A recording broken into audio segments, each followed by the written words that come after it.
আবহাওয়ার খবরে আজও রাজ্য জুড়ে বৃষ্টি, ভারী বৃষ্টির সম্ভাবনা। পুরুলিয়া, বাঁকুড়ায় ভারী বৃষ্টি হতে পারে। বীরভূম, ঝাড়গ্রামে, পশ্চিম মেদিনীপুর, পশ্চিম বর্ধমানেও ভারী বৃষ্টি হতে পারে।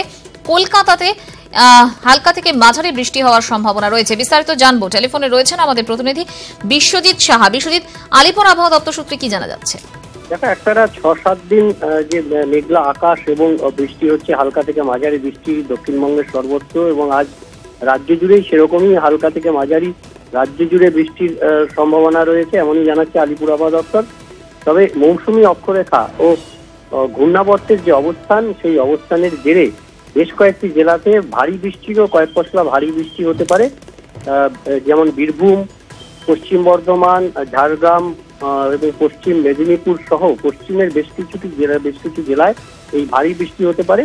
তবে আজকের পর থেকে অর্থাৎ আগামীকাল একটি নিম্নচাপ তৈরির সম্ভাবনা রয়েছে।